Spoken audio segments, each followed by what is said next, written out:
this, and I appreciate it. And to be honest with you, I think Maine South rocks. I really do. You have great goals, like a building, you know, that might be a little tired, it might need a little paint. If a building has good structure, you can make it work. And that's something that we have to all work with. You know, as your mayor, I'm going to work with you on that.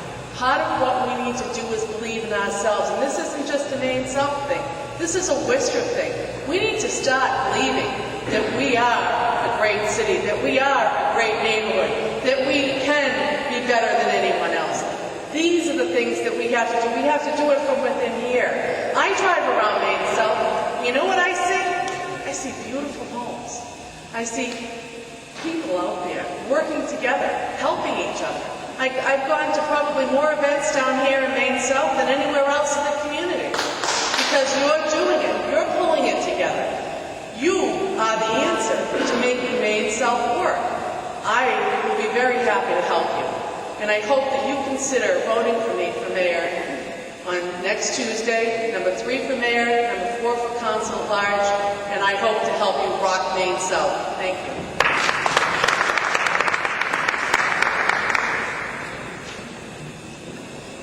My name is Mary Keith. I live on Oxford Street in District 4. I've worked for 10 years as a community organizer, as I said originally. So I, in campaigning, have visited a lot of neighborhoods. And do you know how many of them would give, I don't know what, to have a partner like Clark University? You know, like Clark University and what it's done for this neighborhood. Or as strong an organization as Maine South CCC. So, or the Boys and Girls Club in their neighborhood, where they can argue. These are all great things, all great partnerships. Lower Lincoln would give anything to have that. They have no real institutional partners. They lost their neighborhood school. Green Island is the same. They have no institutional partners. They would give anything to have what Maine South has. So, how would I prioritize lifting up Maine South? Do you know that you have the potential of having 2 counselors from District 4 right here, right now? Do you know that you also have the potential of having possibly 3 from District 4? So, what I'd say is representation is important. I hope you remember that on November 3rd and vote for me.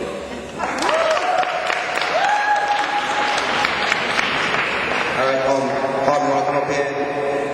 We're going to have at least 3 people that wants to ask a question to an individual candidate. If you can come right here, right by the table, over here.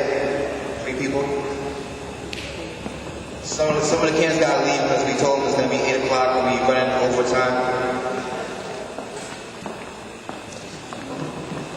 I'm sorry that we're getting short on time. What we're going to do is we're going to take a few questions from the people that are out here.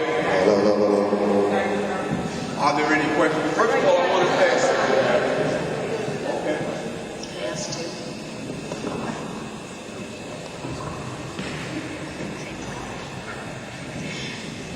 Hi, my name is Imrana. I live in Maine South, and a few of you here are my neighbors. Joe, and who's leaving right now. We've done tons of cleanups together. I've been here for 7 years. This is home to me. I've raised 2 children here. One is away in college, the other one's going next year. Both of you, Grace and Barbara, I have a lot of admiration for. Barbara has been there. We've been doing the cleanups together, so I know how much she puts into it. I've spoken to you enough to really, really admire what you plan on bringing, if you are here. But the question that I have, actually, is that Maine South, when I moved in here, people said, why are you moving in here? This is the worst part of Worcester. I soon came to realize it's actually prime real estate. It's been prime real estate way before I moved in. And it's been prime real estate for the drug dealers. So it doesn't matter what you do, there can be somebody at the corner who's never ever heard of Maine South, but they know at that corner If they stand there, they'll meet somebody who they've never known who's come specifically to that corner just because the buyer doesn't know anything about Worcester but knows that they can score there.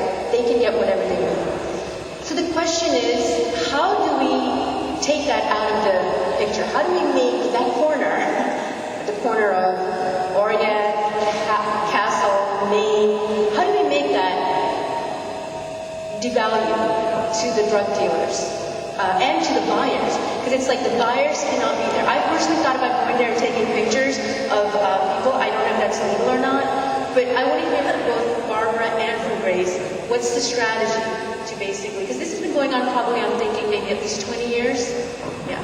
Okay, so that's my question to the two. All right, so that's Barbara and Grace with the question. And we still ask you to be brief and be like a minute, a little bit over a minute.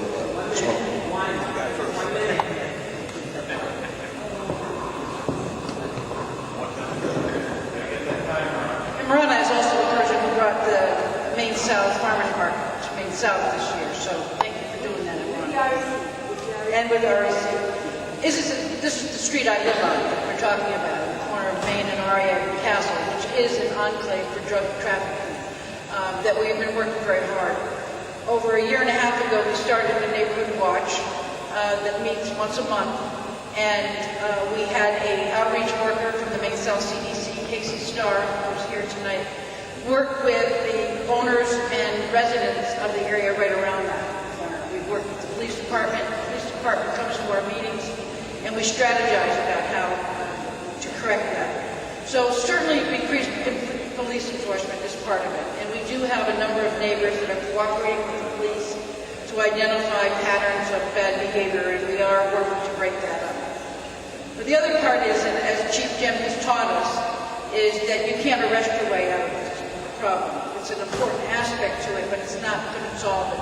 And so we have to continue to strengthen the community. I go out there and I stand on that corner. I go out there and I park my car in that corner. And they know me on that corner. And when I show up, they leave.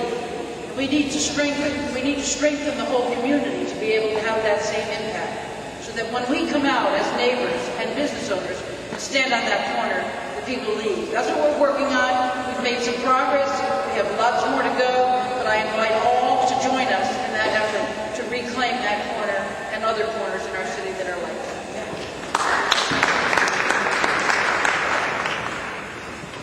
I love your passion. It's fabulous. And I think that, the stuff that Barbara just outlined is a big piece of it. We also have to look, I think, at the structures that create this situation, because as you said, it's been going on for longer than you and I have lived in this area.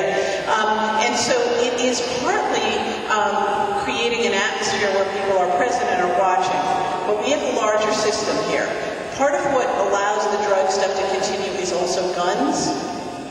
And there's some really good new programs. The Cape has had a lot of success with getting the guns off the street. That will decrease the sense of fear that people have in terms of intervening and doing something about the situation. So I think we need to do that. I also think that, as I was saying, it has a lot to do with people coming in to get the drugs. And what they've found in dealing with prostitution and stuff is that if you focus on the Johns instead of the prostitutes, you do a lot better in terms of decreasing. There's more that can be done. Similarly, we need to look at the issue of why people come get drugs in our community. And so we need to change the fact that, I don't know how far we can get with this, but I love the fact that you've taken pictures. And what we used to do when we were fighting this in a street corner in Framingham, where I worked for 20 years, was that folks would stay out at night and they would take down license plate numbers of fancy cars that came through, because during the day those weren't the kinds of cars that were driving through their neighborhood. And so they knew which cars were there normally and which cars weren't. So I think that it's all